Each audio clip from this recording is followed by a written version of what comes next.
Rádio Bandeirantes. Educação em Pauta. Uma parceria da Fundação Victor Cívica e da Rádio Bandeirantes. Bom, todos os dias você está acostumado a ouvir essa vinheta aí que indica um boletim da Paula Gentili, que nos últimos dias tem falado sobre alfabetização. E é justamente esse tema que a gente vai desenvolver agora com mais abrangência, né, com mais profundidade, com a presença da Paula aqui no estúdio. Ela está sempre aqui entrando nas gravações, mas hoje ao vivo aqui com a gente. Paula, bom dia. Bom dia, Raíssa. Tudo bem? Dia. Tudo bem, bom dia, ouvintes do Manhã Bandeirantes. Bom, a Paula é editora executiva da revista Nova Escola, que é da editora Abril. Estou com a última aqui, essa última é do mês de abril, né, Paula? Essa é uma edição especial, não é a edição regular, não. Essa é a edição especial que a gente fez só sobre alfabetização, pela importância do tema e pela carência que a gente percebe, né, tanto nos professores quanto das pessoas interessadas nesse assunto. Então a gente fez uma edição só para falar de alfabetização. Então tem até aqui na capa uma menina, que é a Carolina Nishimoto. Ela tem 6 anos, aluna do primeiro ano do Colégio Siddhartha, em Cotia, aqui na Grande São Paulo. É um cartaz, né, tá o nominho dela, está escrito C, é um C, né? É um C, tortinho, mas é um C. O A, o R, o O, tem uma perninha meio esquisita embaixo aqui, me lembra o O que eu fazia um pouco quando era criança também. Mas é um O. Tem o L, tem um I, aí o N está invertido, o né? O N espelhado, né? O N espelhado, ela inverteu, né? É uma fase que a criança passa, né, de você escrever a letra espelhada. Então, como ela produziu isso aos 6 anos, ela está aqui, pode ser que ela está no caminho certo da alfabetização. O N invertido, o N espelhado, não é nada grave, é uma coisa normal nessa idade. Meu filho faz também esse aí. E tem o A, né? Tá bonito, né? Tá bonitinho. Ela está mostrando que ela está nessa fase de alfabetização, está indo no caminho certo. Bom, e além da Paula, a gente recebe aqui também Regina Scarpa, que é especialista em alfabetização e a coordenadora pedagógica da Fundação Victor Cívica. Regina, tudo bem?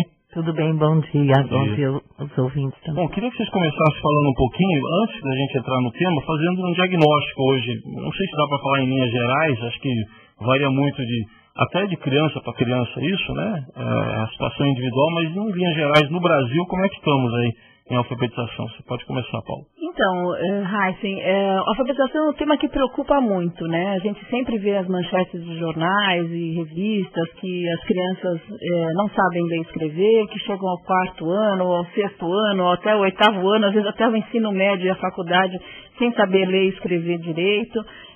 Isso chama muito atenção quando você pega as escritas das crianças, de crianças já em idade escolar mais avançada, que tem erros de ortografia e tem erros de concordância, e as pessoas ficam de cabelo em pé. O problema, hoje a gente tem alguns dados, né, oficiais que mostram que 89% dos adultos no Brasil estão alfabetizados, e a gente teria então, portanto, 11% de analfabetos, né? Porém, esse dado de 89% também a gente pode analisar com certo critério, porque dentro do que é considerado alfabetização, você tem aquela pessoa que sabe identificar letras, juntar umas com as outras formando palavras.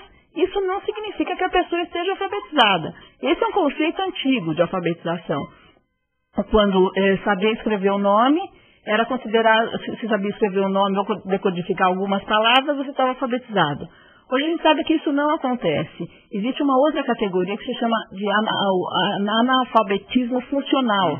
Significa o quê? A pessoa reconhece a letra, ela junta letras, forma palavras, mas ela não consegue ler um texto e compreender esse texto.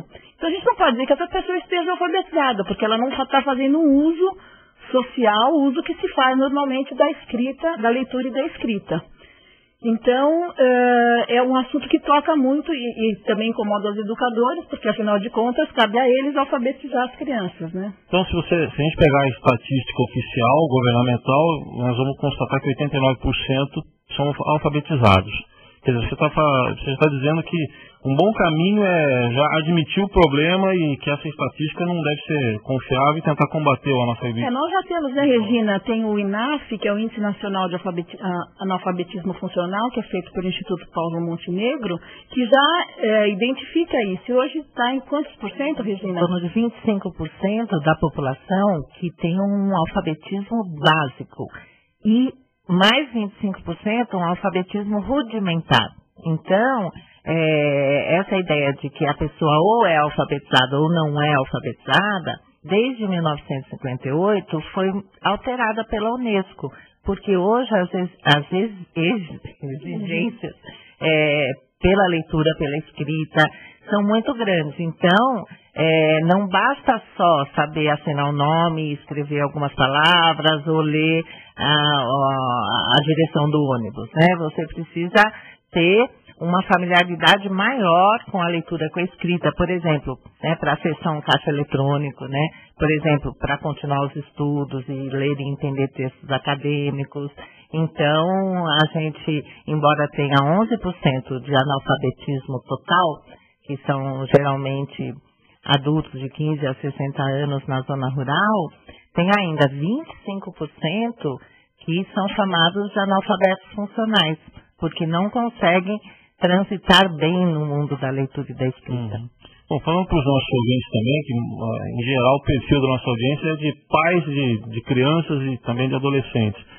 Muitos pais têm dúvidas sobre o seguinte, sobre quando e como começar a alfabetização. Alguns começam em casa, outros têm aquele pensamento de que isso aí é com a escola. O que vocês acham, hein? Qual que é o papel de cada um? A gente pode dizer que a alfabetização começa desde o berço, praticamente, né? A mãe que compra livros para o seu bebê, aqueles de plástico para ler no banho, aqueles que só têm imagem, ela já está iniciando um processo, não é alfabetização escolar, mas já está iniciando um processo de aproximação da criança, como a gente fala do mundo letrado, né, o mundo da escrita, que é muito importante, até fundamental em todo esse processo, e isso vai ter bastante interferência mais tarde quando essa criança entrar na escola. Então, a criança com 2, 3 anos que escuta a mãe ler livros, lê histórias para ela todas as noites para dormir. A criança que está em casa e vê os pais abrirem um jornal, né, ou então mesmo pegar uma revista, folhear essa revista, ler um livro, fazer algum comentário sobre esse livro, ou então pegar um produto, ler o rótulo, essa criança ela já está tendo noção da importância do que para que serve a escrita. Puxa vida, tem aqui um monte de coisinha que significa alguma coisa e vai criando nela uma expectativa de entrar nesse mundo letrado, de entrar nesse mundo da escrita. Então, a alfabetização, falando de uma maneira ampla, né, sendo assim bastante simples na definição, ela começa desde sempre. Né?